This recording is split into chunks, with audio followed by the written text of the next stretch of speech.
house ko. So, sabi niya, then you will lose 1/4 of your life. So, sabi niya, hala, hindi lang ako marunong sa math, 1/4 na nabaw sa buhay ko. Bisaya kasi siya eh, kaya ganun yung tono. So, nagpatuloy-tuloy sila.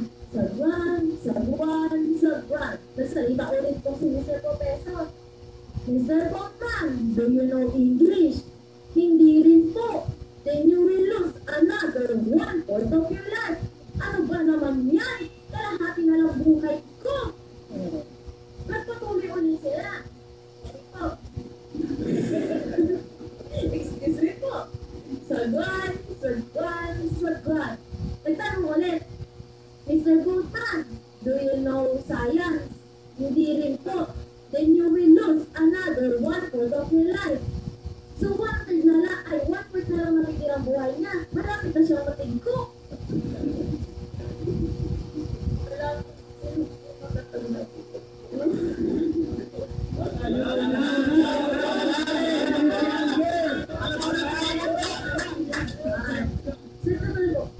So nag-isip-isip na po siya kung nag-tuloy-tuloy pa rin sila sa pagbiyahe.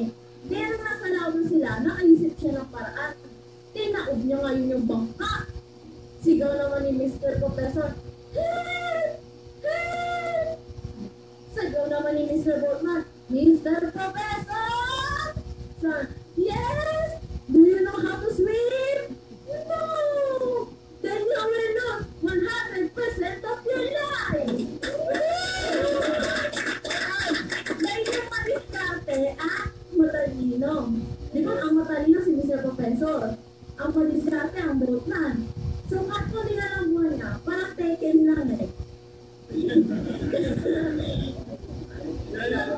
Yan, 1/4 na lang buwan niya, full pa yung kabila.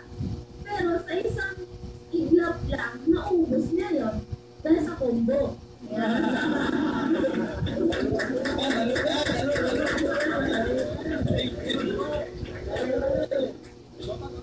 Pero walang Dota dito. Ha? So, may isa pa ako. Last na to. Promise. Without a doubt. Tuloy-tuloy tayo. May patong agila. Ngayon naman mga hayop tayo. May mga patong agila. Ang patong agila, mag-war time nakaawa yan. Lumipas ang taon hanggang sa isang araw, napag-isipan ng pato na sabihin, bakit di na lang sila makapagbati sa mga agila? Kasi ingit na sila sa agila eh. Di ba po ang agila, ang lipad nila mataas at matayo? Yes. Naingit na sila doon. Hindi nila yung mga pato. Kung natuto talaga sila. Bumalik sila ngayon, pero pagkakita nila, wala. Wala yung mga pato doon. Di naman doon ang kabilis makaalis ng mga pato, di ba?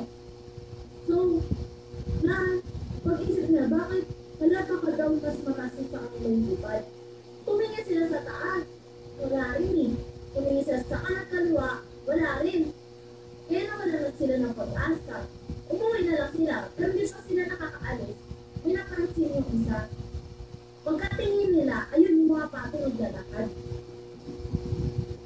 So yung moral lesson nun, kung may binigay na sa inyo mas madali na opportunity, ilagay nyo na yun sa life nyo, huwag nyo na papakawalan yun. Katulad nito, kami po ng mga nasasalita dito, binibigyan po ng tinatang-ibang opportunity, life-changing na opportunity. Kaya huwag na po kayo mag-hesitate na i-grab yun. Yes. Okay. Kung alam nyo naman po nagdadatuloy yung buwan nyo, tsaka makaabot yung mga dreams nyo, edi, go lang ng go, sunay-gway ka na.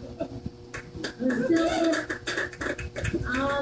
may magsasalita rin po dito.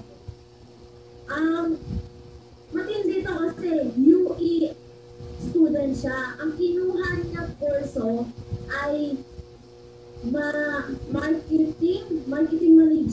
Marketing management.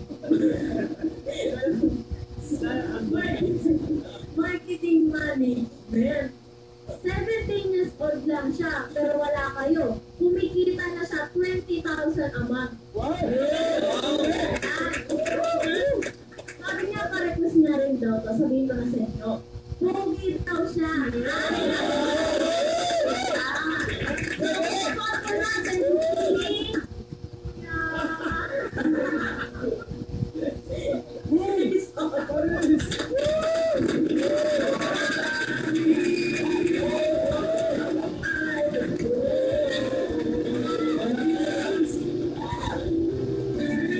Yun, good morning po! Pwede nyo na! Ano talaga dito dahil usong-uso yung may yan, Chasters. May knock na ako sa inyo. Knock knock! Who's there? Miami Express! Miami Express! Hit me baby one more time! Ano sabi yun? Sa Express? Sino yung kumanta nun? Di ba si Britney Spears? So, ano po? Bakit na ba yung sino ba yung mga tila natin sa akin dito? Kaya alam mo kung magiging emotional na kung sila makisa kung malawa ko naman ako sa iyo. Hirap ko kasi magpapayat.